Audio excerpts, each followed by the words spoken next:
My name is Tom. This is my awesome dog, Miles. Welcome to our life. The project started with a brand new Dodge Ram ProMaster 1500. The first step was to insulate the sound. I used 3 cases of Kilmat along the entire cab. My only suggestion would be to double up on the wheel wells. They do get quite loud. I chose to use sheep's wool to help with temperature control. I used a company out of Reno, Nevada called Havelock Wool. I chose this company because they're sustainable. Because of their sustainability. I chose wool because of its moisture management, and it also helps absorb sound. Next, I used some hand-trimmed plywood to help conceal the insulation and make the cabin look clean.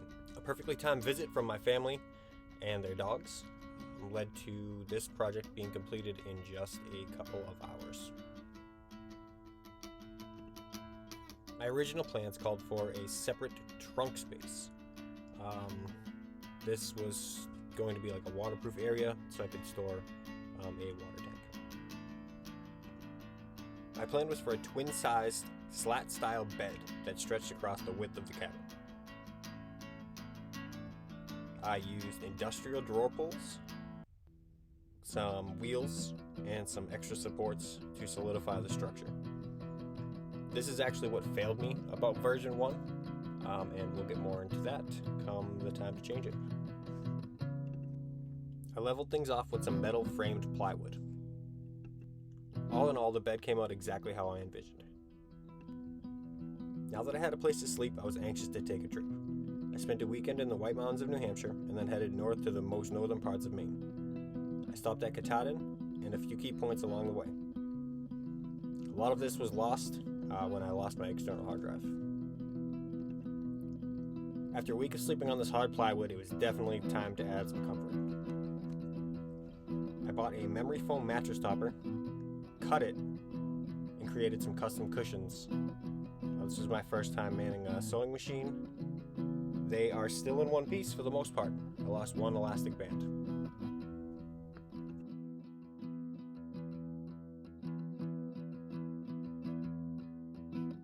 I customized a roof rack to frame my solar panels.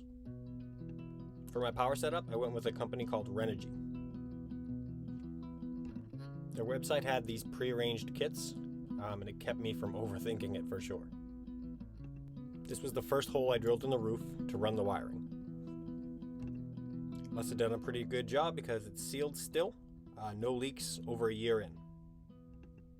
The wiring runs down into my overhead storage bin and then inside the walls to where I will be hooking up the battery.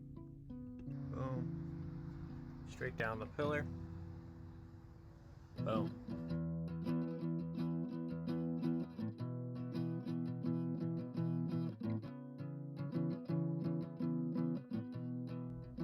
While I was on the roof cutting, I also decided to install my Max Air vent fan. The hole didn't quite come out as perfect.